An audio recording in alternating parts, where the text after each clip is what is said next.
Behaviour മോഡിഫിക്കേഷനും characteristics of behaviour മോഡിഫിക്കേഷനും ആണ് ഇന്ന് discuss ചെയ്യാൻ പോണത്. ബിഹേവിയർ മോഡിഫിക്കേഷൻ എന്ന് പറഞ്ഞാൽ ഇതൊരു തെറാപ്യൂട്ടിക് അപ്രോച്ചാണ്. Behaviour modification is a field of psychology involving analysing and modifying human behaviour. Behaviour മോഡിഫിക്കേഷനിൽ ഉള്ളത് analysing a human behaviour and modifying human behaviour ആണുള്ളത്. അനലൈസിങ് ഹ്യൂമൻ ബിഹേവിയർ എന്ന് പറഞ്ഞാൽ ഒരു ബിഹേവിയറിൻ്റെ എൻറ്റയർ ആസ്പെക്റ്റ് നമ്മൾ അനലൈസ് ചെയ്യുകയാണ്. അതായത് ഒരു എക്സാമ്പിൾ, ഒരു ക്ലാസ്സിൽ ഒരു കുട്ടി, എക്സാമ്പിൾ ആ കുട്ടി ഓട്ടിസം ഉള്ള കുട്ടിയാണ്. ആ കുട്ടി ഇടയ്ക്ക് ടാൻഡ്രംസ് കാണിക്കുന്നുണ്ട്, വളരെ സ്ക്രീമി ആവുന്നുണ്ട്, കരയുന്നുണ്ട്, ബഹളം വയ്ക്കുന്നുണ്ട്. അപ്പോൾ ഈ ബിഹേവിയർ നമ്മൾ അനലൈസ് ചെയ്യുമ്പോൾ എന്തിനാണ് ഈ കുട്ടി കരയണത്, what is a reason behind it. അതേപോലെ തന്നെ എൻവയോൺമെൻറ്റിൽ എന്തെങ്കിലും ചേഞ്ച് വരുത്തിയതുകൊണ്ടാണോ കുട്ടിക്ക് ഇങ്ങനെ ഒരു ബിഹേവിയർ കാണിക്കണത് എന്നുള്ളത്. അതായത് ഒരു functional relationship between environmental events and particular behaviour, ഈ ബിഹേവിയറും തമ്മിലുള്ള റിലേഷൻഷിപ്പ് ഉണ്ടെങ്കിൽ നമ്മളത് ഐഡൻറ്റിഫൈ ചെയ്യണം.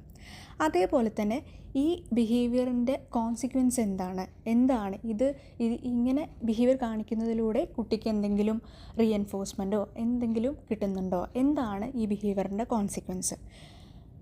അതായത് ഒരു ബിഹേവിയറിൻ്റെ മൊത്തത്തിലുള്ള എല്ലാ ആസ്പെക്റ്റും നമ്മൾ അനലൈസ് ചെയ്യണം. ഇത് കഴിഞ്ഞിട്ട് മോഡിഫൈങ് ബിഹേവിയർ.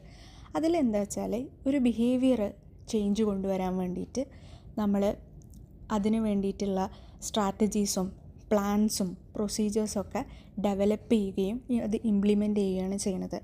ചിലപ്പോൾ അതൊരു എൻവയോൺമെൻറ്റൽ ഇവൻറ്റ്സിൽ ചെറിയ ചേഞ്ച് വരുത്താനോ അങ്ങനെ ഉള്ള കാര്യങ്ങളൊക്കെ ആവാം. അപ്പോൾ ബിഹേവിയർ മോഡിഫിക്കേഷൻ എന്ന് പറയുമ്പം അതിൽ analysing A behaviour, modifying A human behaviour ആണ് ഉള്ളത്. ബിഹേവിയർ മോഡിഫിക്കേഷൻ നമ്മൾ വൈഡ് ഏരിയാസിൽ അതിൻ്റെ അപ്ലിക്കേഷൻ ചെയ്യുന്നുണ്ട്. അപ്പോൾ ഒരു ക്ലിനിക്കൽ സെറ്റിങ്ങിലോ ഒരു സൈക്കാട്രിക് സെറ്റിങ്ങിലോ മാത്രമല്ല, എഡ്യൂക്കേഷൻ, ഇപ്പോൾ parenting, special education, substance abuse treatment, health and fitness, work place, ഇങ്ങനെ പല സിറ്റുവേഷനിൽ നമ്മൾ ബിഹേവിയറൽ മോഡിഫിക്കേഷൻ പ്രൊസീജിയേഴ്സൊക്കെ ബിഹേവിയറൽ മോഡിഫിക്കേഷന് വൈഡ്ലി അപ്ലൈ ചെയ്യുന്നുണ്ട്. ഇനി ക്യാരക്ടറിസ്റ്റിക്സ് ഓഫ് ബിഹേവിയർ മോഡിഫിക്കേഷനാണ് പറയണത്. അപ്പോൾ ഇതിൽ ഫസ്റ്റത്തെ ക്യാരക്ടറിസ്റ്റിക്സ് എന്ന് പറയുന്നത് ഫോക്കസ് ഓൺ ബിഹേവിയർ. അപ്പോൾ ബിഹേവിയർ മോഡിഫിക്കേഷൻ പ്രൊസീജിയർ എന്ന് പറയുന്നത് ബിഹേവിയർ ചേഞ്ച് ചെയ്യാനാണ്, അല്ലാതെ പേഴ്സണൽ ക്യാരക്ടറിസ്റ്റിക്സോ അല്ലെങ്കിൽ ഒരു ട്രെയ്റ്റോ ചേഞ്ച് ചെയ്യാനുള്ളതല്ല. ഇത് കംപ്ലീറ്റ് ആയിട്ട് ഇറ്റ് ഫോക്കസ് ഓൺ ബിഹേവിയർ. അപ്പോൾ ഒരു ഓട്ടിസം ഉള്ള കുട്ടീൻ്റെ ഓട്ടിസം മാറ്റാൻ വേണ്ടിയിട്ടല്ല ബിഹേവിയർ മോഡിഫിക്കേഷൻ പ്രൊസീജിയേഴ്സ് യൂസ് ചെയ്യണത്. പകരം ആ കുട്ടി എക്സിബിറ്റ് ചെയ്യുന്ന പ്രോബ്ലമാറ്റിക് ബിഹേവിയർ ചേഞ്ച് ചെയ്യാൻ വേണ്ടിയിട്ടാണ്. ഇനി ബിഹേവിയർ മോഡിഫിക്കേഷൻ എന്ന് പറയുമ്പോൾ അതിൽ നമ്മൾ ചേഞ്ച് ചെയ്യേണ്ട ബിഹേവിയർ, നമ്മൾ മോഡിഫൈ ചെയ്യേണ്ട ബിഹേവിയറിനെ ടാർഗറ്റ് ബിഹേവിയർ എന്നാണ് പറയണത്.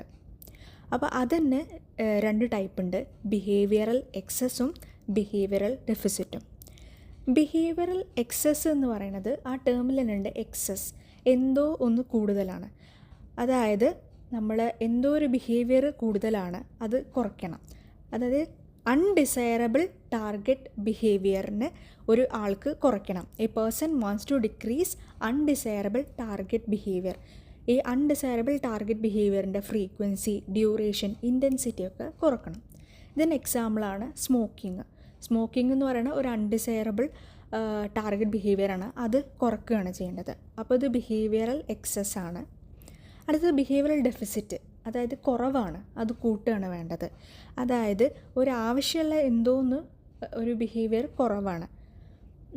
Desirable target behaviour, a person want to increase it. അതായത് ഒരാൾക്ക് ആ ഡിസൈറബിൾ ടാർഗറ്റ് ബിഹേവിയർ കൂട്ടണം, അതിൻ്റെ ഫ്രീക്വൻസി, ഡ്യൂറേഷൻ, ഇൻറ്റൻസിറ്റിയൊക്കെ ആ ആൾക്ക് കൂട്ടുകയാണ് വേണ്ടത്. ഇതിന് എക്സാമ്പിൾ എന്ന് പറയുമ്പോൾ സ്റ്റഡിയിങ്, എക്സസൈസ്, ഇതൊക്കെ കുറവുള്ള ഒരാൾക്ക് ഇത് കൂട്ടുകയാണ് വേണ്ടത്. അപ്പോൾ ഇതാണ് ഫസ്റ്റത്തെ point, it focuses on behaviour. It focus on target behaviour, modifying target behaviour. ഇനി രണ്ടാമത്തെ point procedures based on behaviour പ്രിൻസിപ്പിളാണ്. അതായത് behavioural modification procedures are based on behavioural principle. അത് ബിഹേവിയറൽ പ്രിൻസിപ്പിളിനെ ബേസ് ചെയ്തിട്ടാണ്, അല്ലാതെ ഒരു വേഗ് കോൺസെപ്റ്റോ അല്ലെങ്കിൽ ഒരു ഹൈപ്പോത്തസിസോ ഒന്നും, ഹൈപ്പോത്തറ്റിക്കൽ അങ്ങനത്തെ ഒരു തിയറി ഒന്നും ബേസ് ചെയ്തിട്ടല്ല. വളരെ സയൻറ്റിഫിക് സ്റ്റഡി, അതേപോലെ തന്നെ സയൻറ്റിഫിക് സ്റ്റഡിയിലൂടെ ഡിറൈവ് ചെയ്തിട്ടുള്ള ബിഹേവിയറൽ പ്രിൻസിപ്പിളിനെ ബേസ് ചെയ്തിട്ടുള്ളതാണ് ഈ പ്രൊസീജിയേഴ്സ് എന്ന് പറയുന്നത്. നമ്മുടെ ഹ്യൂമൻ ബിഹേവിയറിനെ സയൻറ്റിഫിക്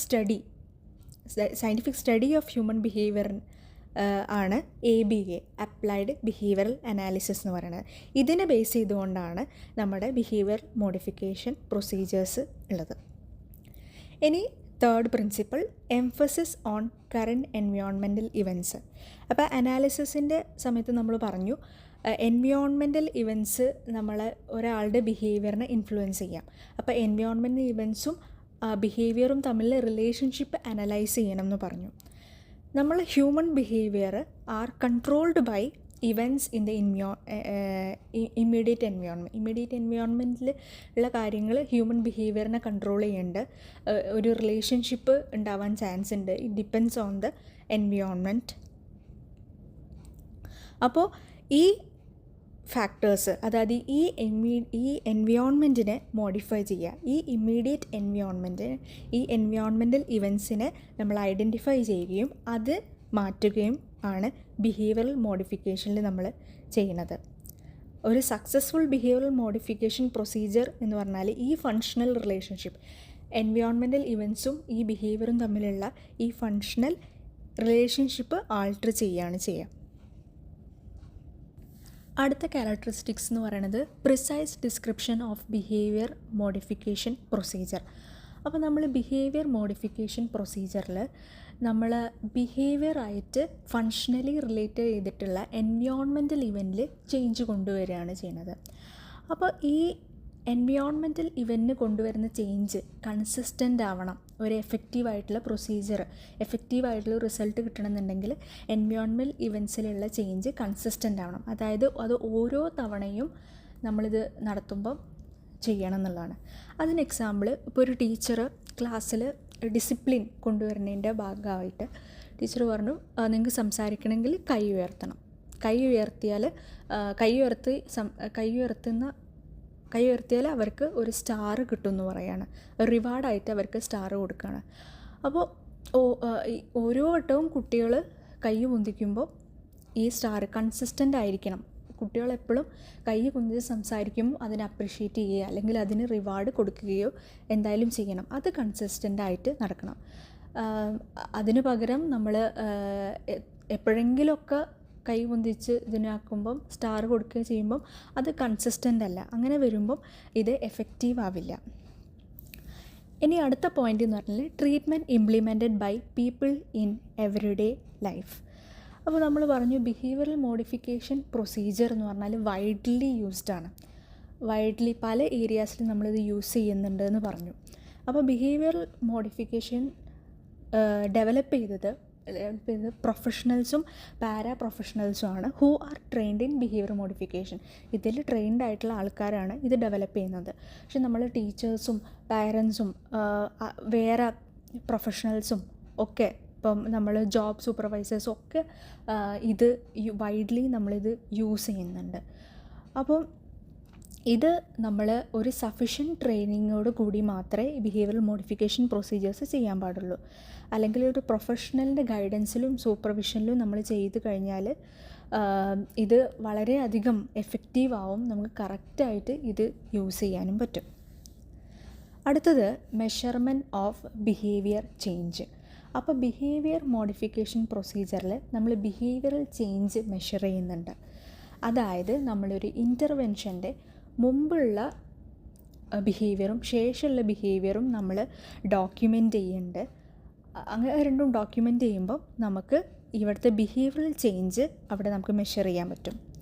അതിന് എക്സാമ്പിൾ, ഇപ്പോൾ ഒരു ക്ലാസ് റൂം ഡിസ്കഷനിൽ കുട്ടികളാരും പാർട്ടിസിപ്പേറ്റ് ചെയ്യുന്നില്ല. അപ്പോൾ ടീച്ചർ ഒരു ബിഹേവിയറൽ മോഡിഫിക്കേഷൻ സ്ട്രാറ്റജി കൊണ്ടുവരികയാണ്. എന്താ വെച്ചാൽ നിങ്ങൾ പാർട്ടിസിപ്പേറ്റ് ചെയ്ത് കഴിഞ്ഞാൽ നിങ്ങൾക്കൊരു സ്റ്റാർ കിട്ടും, അല്ലെങ്കിൽ ഒരു റിവാർഡ് കിട്ടും. അതാണ് ടീച്ചർ കൊണ്ടുവന്ന ബിഹേവിയറൽ മോഡിഫിക്കേഷൻ സ്ട്രാറ്റജി. അപ്പം ടീച്ചർ ആദ്യം ചെക്ക് ചെയ്യും ഈ സ്ട്രാറ്റജി, ഈ ഇൻ്റർവെൻഷൻ കൊണ്ടുവരുന്നതിന് മുന്നേ എത്ര ആളുകൾ പാർട്ടിസിപ്പേറ്റ് ചെയ്തു, അതുപോലെ ഇതിന് ശേഷം എത്ര കുട്ടികൾ അധികം ആയിട്ട് പാർട്ടിസിപ്പേറ്റ് ചെയ്തു. അങ്ങനെ ഇത് രണ്ടും നോട്ട് ചെയ്ത് കഴിഞ്ഞാൽ നമുക്ക് ആ ബിഹേവിയറൽ ചേഞ്ച് നമുക്കവിടെ മെഷർ ചെയ്യാൻ പറ്റും. അടുത്തത് the emphasis on past events as cause of behaviour. അപ്പോൾ ബിഹേവിയറൽ മോഡിഫിക്കേഷനിൽ നമ്മൾ പാസ്റ്റ് ഇവൻറ്റ്സ് അല്ലെങ്കിൽ ഒരാളുടെ പാസ്റ്റ് എക്സ്പീരിയൻസ്, പാസ്റ്റ് ഹിസ്റ്ററി അതൊന്നും നമ്മൾ ഫോക്കസ് ചെയ്യുന്നില്ല. അതിന് പകരം നമ്മൾ അവളുടെ കറൻറ്റ് അല്ലെങ്കിൽ recent environmental events, recent experience ഒക്കെയാണ് കോസ് ഓഫ് ദ ബിഹേവിയർ ആയിട്ട് കൺസിഡർ ചെയ്യേണ്ടത്.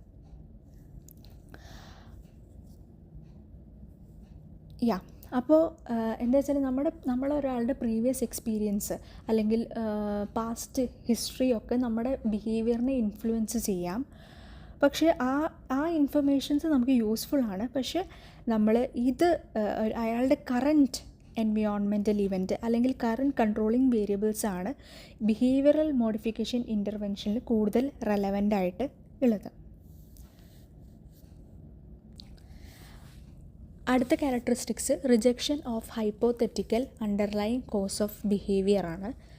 അപ്പോൾ സൈക്കോളജീൻ്റെ ചില ഫീൽഡിൽ നമ്മൾ കോസ് ഓഫ് ബിഹേവിയർ എക്സ്പ്ലെയിൻ ചെയ്യുന്ന ചില കോൺസെപ്റ്റ്സ് ഉണ്ട്. അതായത് കുറച്ച് സയൻറ്റിഫിക്കലി പ്രൂവ് ചെയ്യാത്ത, ഡിസ്പ്രൂവ്ഡ് ആയിട്ടുള്ള ചില ഹൈപ്പോതെറ്റിക്കൽ കോൺസെപ്റ്റ്സ് ഉണ്ട്. അതിന് എക്സാമ്പിളാണ് ഫ്രൂയിഡിയൻ്റെ ഓഡിപ്പസ് കോംപ്ലക്സ്, അതേപോലെ തന്നെ സ്കിന്നറിൻ്റെ ഒരു എക്സ്പ്ലനേറ്ററി ഫിക്ഷൻസ് ഒക്കെ ഉണ്ട്. ഇതൊക്കെ കംപ്ലീറ്റ് ആയിട്ട് നമ്മുടെ ബിഹേവിയറൽ മോഡിഫിക്കേഷൻ റിജക്റ്റ് ചെയ്യുന്നുണ്ട്. ഈ വീഡിയോയിൽ നമ്മൾ ഡിസ്കസ് ചെയ്തിട്ടുള്ളത് ബിഹേവിയർ മോഡിഫിക്കേഷൻ എന്താണെന്നും ക്യാരക്ടറിസ്റ്റിക്സ് ഓഫ് ബിഹേവിയർ മോഡിഫിക്കേഷൻസ് ഏതൊക്കെയാണെന്നുമാണ്.